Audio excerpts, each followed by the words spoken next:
Howdy, folks. Hope you're keeping well. In today's English video lesson, we're going to learn some vocabulary with Ted Lasso, one of my favorite television shows. I hope you enjoy this one. And it's a penalty! A giant opportunity for the Greyhounds to change their close tide here. Huge relief for Colin Hughes after he was liable for Forest's equalizer.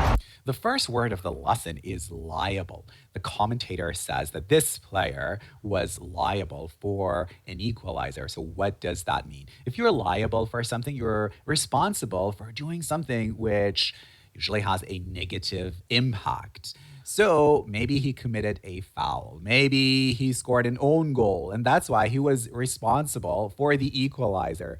The fact that the opposing team, the opponents, they scored a goal and made the scoreline level. So he was liable for an equalizer. An equalizer. Pay attention to the pronunciation of that word as well. Richmond has started the season with 7 straight ties, and if this match ends in a draw, they will tie the record, which is currently a tie between Southampton and Swansea. Chris, can you even imagine starting a season with 7 consecutive draws? Oh, sure, Kev. 7 consecutive draws. So he is referring to a tie with the word draw in British English, draw. So if there are several draws in a row, this is consecutive draws, consecutive, happening one after another. 7 consecutive draws or ties. I know, but that's because I'm a right brain dominant with a knack for make-believe. The other gentleman says that he is right brain dominant, so his right hemisphere is more dominant, and he has a knack for make-believe, so he's very imaginative, and he believes that impossible things could happen. To have a knack for something is to have or to possess a natural ability to do something very well. In this case, he is probably very good at imagining things that are hard to believe. Is it okay if I pray? Yeah, of course. But to which God and in what language, you know? You can cross your fingers and make a wish. There you go.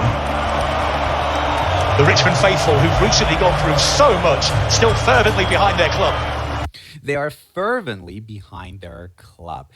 Fervent means passionate. If you are a fervent supporter of a team, you root for that team. In Australian English, you support that team. You barrack for that particular team very passionately. So they're still fervently behind their team. Fervently is the adverb. And you can use the word fervent to talk about someone who expresses their opinions very passionately. For instance, a fervent advocate of something. For instance, human rights. Fervent. Fervent, and the adverb was fervent.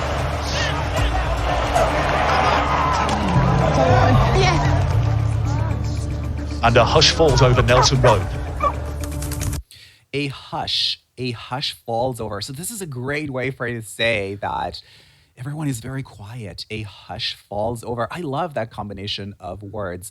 That silence, that deafening silence falls over this stadium. With the exception of Richmond's venerable mascot, Earl Greyhound, howling his... The next word is venerable. Venerable means highly respected. So that mascot is respected by a lot of people, and that is venerable. So it's a very good word. It's an advanced word to talk about something that you appreciate, something that you respect, or even someone who has very good qualities that you appreciate and respect. Let's go back and hear that again. And a hush falls over Nelson Road.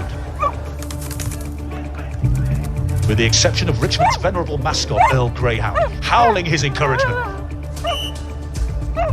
So everyone else is quiet with the exception of that dog.